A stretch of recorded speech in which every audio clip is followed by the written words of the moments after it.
அடுத்து நம்ம பார்க்க போற சாப்டர் விவரங்களை கையாளுதல். அதுல நம்ம ஃபர்ஸ்ட் என்ன பார்க்க போறோம் அப்படின்னா நிகழ்வெண் பட்டியல் எப்படி தயார் செய்யறது அப்படிங்கறத பத்தி பார்க்க போறோம். அதுக்கு நமக்கு ஒரு சில டேட்டா கொடுத்துருக்காங்க. அதாவது இது சும்மா ஒரு நம்பர்ஸ், கலெக்ஷன் ஆஃப் நம்பர்ஸ் அதை தான் கொடுத்துருக்காங்க. அப்ப அது ஒரு தொகுப்பா இல்லையில, அதனால தொகுக்கப்படாத விவரங்கள் நமக்கு கொடுத்துருக்காங்க. அந்த பட்டியல்ல இருந்து நம்ம என்ன செய்ய போறோம் அப்படின்னா நிகழ்வெண் பட்டியல் தயாரிக்க போறோம். நிகழ்வெண் பட்டியல் எப்படி தயாரிக்கணும் அப்படின்னா முதல்ல இந்த எண்கள்லாம் இருக்கா, இதுல முதல் ஸ்மாலஸ்ட் நம்பரா எடுத்துக்குவோம். முதல்ல இருந்து ஸ்மாலஸ்ட் நம்பர்ல இருந்து போவோம். இங்க 15 இருக்கு, ஒரு தடவை இருக்கு, 2 தடவை இருக்கு, 3 தடவை இருக்கா. அப்ப எண் வந்து என்னன்னா 15. இத ஃபர்ஸ்ட் நேர்கோட்டு குறிகளா குறிக்க போறோம். என்ன செய்ய போறோம்? நேர்கோட்டு குறிகள். நேர்கோட்டு குறிகளா குறிக்க போறோம். அடுத்து நம்ம என்ன செய்ய போறோம் அப்படின்னா நிகழ்வெண், அதுக்கு நிகழ்வெண் போட போறோம்.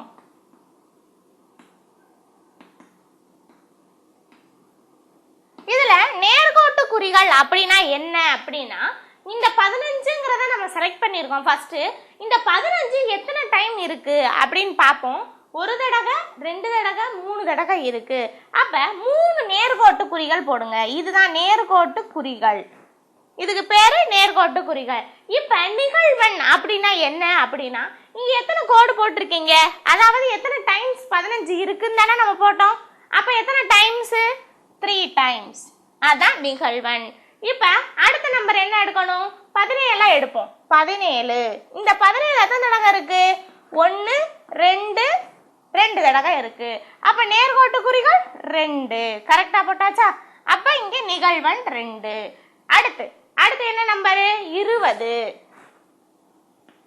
இங்க ஒரு டைம், 2 டைம், 3 டைம். அப்ப நிகழ்வெண் என்னது? 3. இதுதான் நிகழ்வெண் பட்டியல் தயார் செய்யற முறை. அடுத்து நமக்கு ஒரு தொகுப்பு கொடுத்துருவாங்க. தொகுக்கப்பட்ட விவரங்களை வச்சு நம்ம நிகழ்வெண் தயாரிக்க போறோம். அடுத்து நம்ம தொகுக்கப்பட்ட விவரங்களை வைத்து நிகழ்வெண் பட்டியல் தயார் செய்ய போறோம். அதுக்கு நம்ம என்ன செய்வோம் அப்படின்னா ஏற்கனவே நம்ம தொகுக்கப்படாத விவரங்கள் எடுத்தோம். அதுல சும்மா நம்பர்ஸா, கலெக்ஷன் ஆஃப் நம்பர்ஸ் மட்டும் எடுத்து நம்ம போட்டோம். இப்போ நம்ம என்ன செய்ய போறோம் அப்படின்னா ஒரு கிளாஸ்ல அதாவது ஒரு கணித எக்ஸாம், அதாவது மேத்ஸ் எக்ஸாம் எழுதுனா அதுல வந்து எவ்வளவு மார்க் எடுத்திருப்பாங்க அப்படிங்கிற லிஸ்ட் இருக்கும் பாத்தீங்களா, அந்த லிஸ்ட் எடுத்துக்கிறோம். அதுல மொத்த பேர் எத்தனை பேர் அப்படி இருக்காங்க, ஒரு கிளாஸ்ல எத்தனை பேர் இருக்காங்கன்னா 20 பேர் இருக்காங்க அப்படின்னு எடுத்துக்குவோம். அப்ப நமக்கு எத்தனை மதிப்பெண்கள் இருக்கும் அப்படின்னா 20 மார்க்ஸ் அப்படி இருக்கும். அப்ப இந்த 20 மார்க்ஸ் இங்க கொடுத்துருக்காங்க. இதுல நமக்கு என்ன ஸ்மாலஸ்ட் நம்பர் என்ன அப்படின்னு பார்த்தா 5ங்கிறதா ஸ்மாலஸ்ட் நம்பர். இதுல பிக்கஸ்ட் நம்பர் எது அப்படின்னா 95 அப்படிங்கறதா பிக்கஸ்ட் நம்பர். அப்ப நம்ம வீச்சு கண்டுபிடிச்சிடலாமா? இதுல இருந்து வீச்சு ஈக்குவல் டு மீப்பெரு மதிப்பு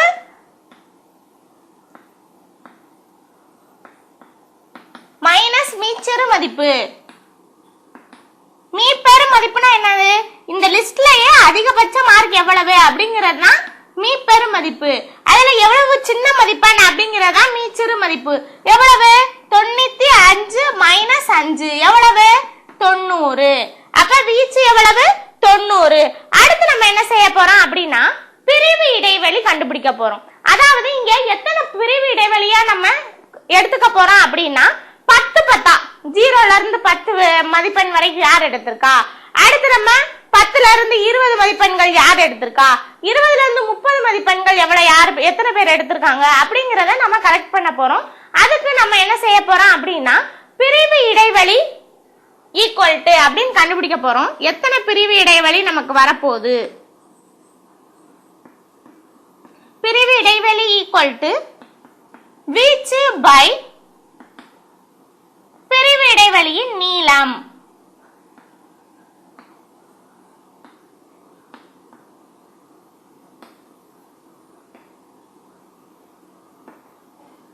நீளம் அல்லது எண்ணிக்கை ஏதாவது ஒன்று போட்டுக்கலாம். இப்ப வீச்சு எவ்வளவு கண்டுபிடிச்சிருக்கோம்? 90. நம்ம எத்தனை பிரிவு இடைவெளி இது பண்ண போறோம்? 10. 0 to 10ல இருந்து 90 to 100 வரைக்கும் போட போறோம். அப்ப which is equal to இந்த ஒரு சைபருக்கு சைபர் அடிச்சிட்டா 9 கிடைக்குமா? இப்ப நம்ம என்ன செய்ய போறோம் அப்படின்னா எப்பயும் போல இது டேபிளர் கால மாதிரி போட்டு நேர்கோட்டு குறிகள் நிகழ்வெண் போட போறோம்.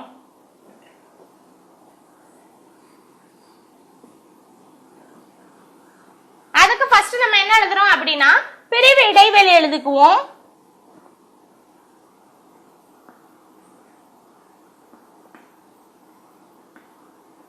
நேர்கோட்டு குறிகள்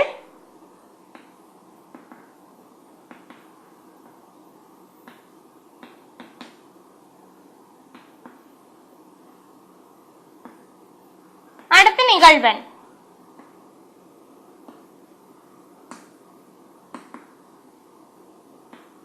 இங்க 0ல இருந்து 10 மதிப்பெண்கள் வரைக்கும் எத்தனை பேர் எடுத்திருக்காங்க அப்படின்னு பார்க்கணும். ஃபர்ஸ்ட் 0 to 10 0 to 10 இங்க இருந்து முதல் நம்பர்ல இருந்து பாத்துக்கிட்டே வாங்க.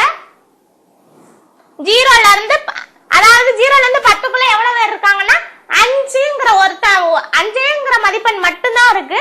அப்ப 1 1 அப்படிதானே ஒரே நேர்கோட்டு குறிகள் போட்டுக்கோங்க. இங்க 1. அடுத்து ரெண்டாவது 10 to 20 10ல இருந்து 20 மதிப்பெண்கள் யார் யார் எடுத்திருக்காங்க அப்படின்னு பார்த்தா 12 அப்படிங்கிற ஒரு மதிப்பெண் தான் இருக்கு. அப்ப அதுக்கும் நேர்கோட்டு குறிகள் 1 நிகழ்வெண்ணும் 1. அடுத்து 20ல இருந்து 30 20 to 30 எத்தனை பேர் எடுத்திருக்காங்க அப்படின்னா 21 ஒன்னு இருக்கு 30 ஒன்னு இருக்கு. அப்ப 2 நேர்கோட்டு குறிகள். இங்க நிகழ்வெண் 2. இந்த இதுவும் இதுவும் ஏற்கனவே நம்ம இதை எழுதியாச்சு 12. இந்த 5ஐயும் எழுதியாச்சு. அடுத்து நம்ம 30ல இருந்து 40க்குள்ள எத்தனை பேர் எடுத்திருக்காங்க அப்படின்னு பார்த்தா இந்த 33 35 2 பேர் இருக்காங்க. அப்ப 2 நேர்கோட்டு குறிகளும் நிகழ்வெண்ணும் 2 குறிச்சாச்சு. அடுத்து 40 to 50 40 to 50 எத்தனை இருக்காங்க அப்படின்னா இந்த 1 இந்த 2 இந்த 3 அவ்வளவுதான் 3 பேர் இருக்காங்க. அடுத்து 50 to 60 50 to 60 எத்தனை பேர் எடுத்திருக்காங்க அப்படின்னு பார்த்தா இந்த 52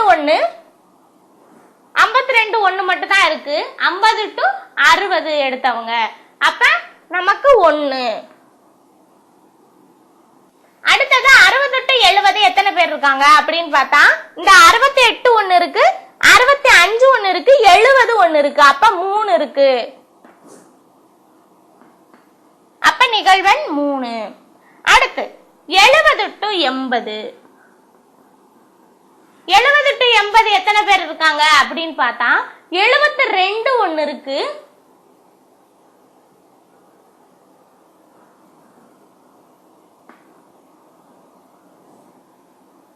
அவ்வளவுதான் 1 தான் இருக்கு. அடுத்து நம்ம தொகுக்கப்பட்ட விவரங்களை வைத்து நிகழ்வெண் பட்டியல் தயார் செய்ய போறோம். அதுக்கு எடுத்துக்காட்டு 3.2 எடுத்துக்கிறோம். அதுல என்ன கொடுத்திருக்காங்க அப்படின்னா ஒரு கணித தேர்வில் ஒரு மாணவர்கள் எல்லாரும் எடுத்த மதிப்பெண் பட்டியல் கொடுத்திருக்காங்க. மொத்த மாணவர்களின் எண்ணிக்கை எத்தனை அப்படின்னா 50. இதுல 50 மார்க் இருக்கும். இப்ப மொத்த மாணவர்கள் எண்ணிக்கை எவ்வளவு 50 பேர் இருக்காங்க. இப்ப நம்ம என்ன செய்ய போறோம் அப்படின்னா வீச்சு கண்டுபிடிக்க போறோம். வீச்சுக்கு என்ன ஃபார்முலா அப்படின்னா வீச்சு ஈக்குவல் டு மீப்பெரு மதிப்பு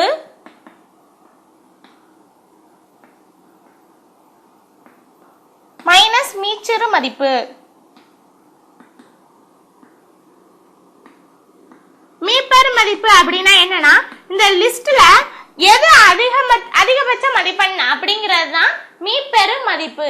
இப்ப இதுல எது அதிகபட்சமா இருக்கு அப்படின்னு பாருங்க. இந்த 98 தான் அதிகபட்சமா இருக்கும். அப்ப 98 மைனஸ் மீச்சிறு மதிப்புனா சின்ன எண் 8. அப்ப 8 கழிச்சீங்கன்னா 90. அடுத்து நம்ம பிரிவு இடைவெளி எப்படி போட போறோம் 10 10 பிரிக்கிறோம். அப்ப 0 to 10 ஃபர்ஸ்ட். அப்ப 0ல இருந்து 10க்குள்ள எத்தனை பேர் இருக்காங்க அப்படின்னு பாப்போம். அதுல ஃபர்ஸ்ட் நம்ம என்ன எடுக்கிறோம் அப்படின்னா இந்த 9 இந்த 8 இருக்கு. அப்ப 2 இந்த 2 நேர்கோட்டு குறிகள் நிகழ்வெண் 2. அடுத்தது நம்ம என்ன பார்க்க போறோம் அப்படின்னா 10 to 20. 10 to 20னா 10ல இருந்து 20க்குள்ள அப்படின்னு பாத்தீங்கன்னா எத்தனை பேர் இருக்காங்க, அப்படி எத்தனை மதிப்பெண்கள் இருக்குன்னு பாப்போம். இந்த 13 ஒன்னு இருக்கு, அடுத்து 18ன்னு ஒன்னு இருக்கு, 15ன்னு ஒன்னு இருக்கு, 3 இருக்கு, அடுத்தது 4 இருக்கு. எத்தனை? 4 நிகழ்வெண் 4. அடுத்து 20 to 30. 20 to 30 எத்தனை இருக்கு அப்படின்னு பாத்தீங்கன்னா 25 ஒன்னு இருக்கு, 29 2. அப்ப அடுத்து 3 20ஐயும் நம்ம எடுத்துக்கணும். அப்ப 3 4 5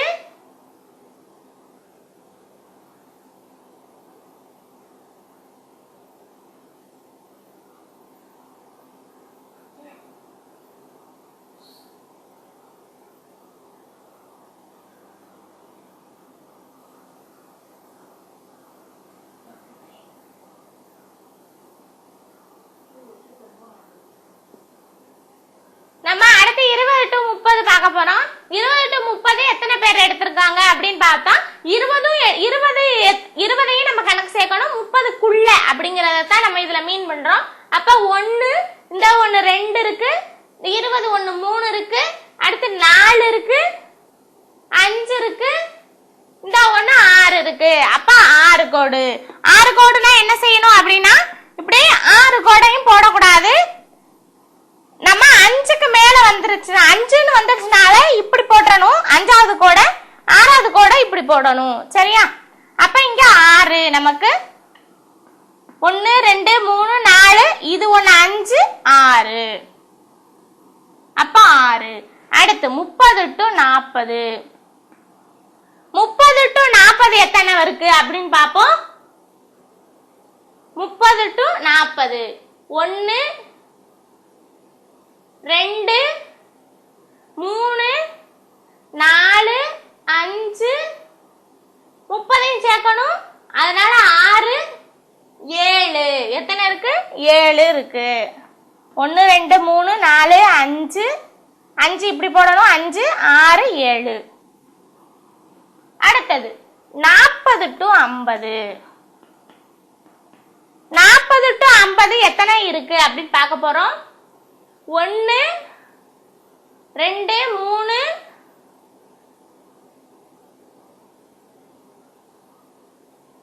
4 5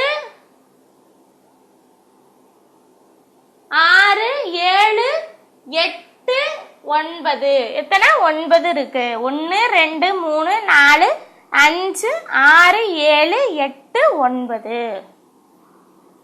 அடுத்தது 50 to 60. 50 to 60 எத்தனை இருக்கு அப்படின்னு பாப்போம். 50ஐயும் சேர்த்துக்கணும். அப்ப 1 2 3 4. அப்ப 4. அடுத்தது 60 to 70. 60 to 70 அப்படின்னா இந்த 1 68 1 இருக்கு, இந்த 2 இருக்கு, 3 60ங்கிறதையும் சேர்க்கணும். அப்ப 3. அப்ப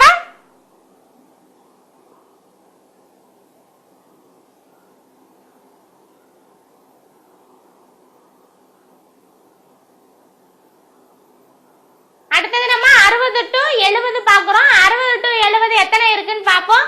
இந்த இருக்கு 1 இருக்கு, 2 இருக்கு, அடுத்து 3 இருக்கு, 4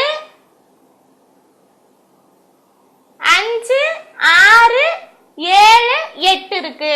அப்ப 8. 4 போட்டு 5 6 7 8. அடுத்தது 70 to 80. 70 to 80 எத்தனை இருக்கு அப்படின்னு பாப்போம். 70 to 80 இந்த ஃபர்ஸ்ட் ரோல எதுவுமே இல்ல. அடுத்ததுல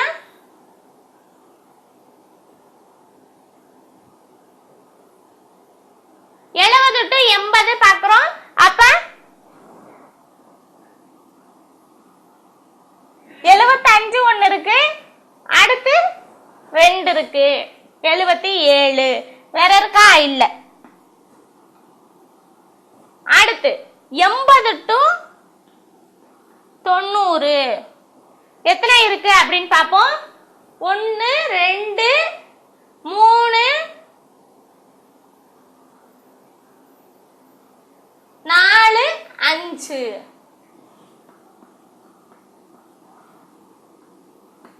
அடுத்து 90 to 100. 90 to 100 எத்தனை இருக்கு? இந்த 93 ஒன்னு இருக்கு, 96 ஒன்னு இருக்கு, 98 ஒன்னு இருக்கு, 3. இப்ப நம்ம என்ன செய்யறோம்? டோட்டல் போட போறோம். இது எல்லாத்தையும் கூட்டுங்க. இங்க 12 19 28 40 50. எவ்வளவு? நமக்கு மொத்தம் எத்தனை மதிப்பெண்கள் கொடுத்திருந்தாங்க? 50 மாணவர்களோட மதிப்பெண்கள் தானே கொடுத்திருந்தாங்க. நம்ம இது எல்லாத்தையும் ஆட் பண்ணீங்கன்னா நமக்கு எவ்வளவு கிடைக்குது? 50 கிடைக்குது. இது நமக்கு என்ன இதுக்கு ஈக்குவல் அப்படின்னா மொத்த கணித தேர்வின் மதிப்பெண்கள் எத்தனை மதிப்பெண்கள் கொடுத்திருந்தாங்க? 50 பேரோட மதிப்பெண்கள் தானே கொடுத்திருந்தாங்க. நமக்கு கூட்டினா கரெக்டா வருதா? இப்படி 50 நமக்கு கரெக்டா வந்தா தான் நம்ம செஞ்சது கரெக்ட் அப்படின்னு அர்த்தம். இப்ப நம்ம என்ன செய்ய போறோம்னா இத ஒரு சின்ன டேபிளா போட போறோம். அது என்னும் இல்ல, அதாவது பிரிவு இடைவெளி போட்டு இந்த 0 to இந்த மாதிரி இதை எழுதிக்கிறோம். அடுத்து இந்த நேர்கோட்டு குறிகள் மட்டும் இருக்காது. இதை டைரக்டா நிகழ்வெண் இது மட்டும் போட்டு ஒரு அட்டவணையா போட்டுக்கலாம். 10 to 0 to 10 எவ்வளவு? 2 நிகழ்வெண். அடுத்து 10 to 20 4 நிகழ்வெண் அப்படின்னு ஒரு பாக்ஸ் போட்டுக்கணும். இதுதான் தொகுக்கப்பட்ட விவரங்களுக்கான நிகழ்வெண் பட்டியல்.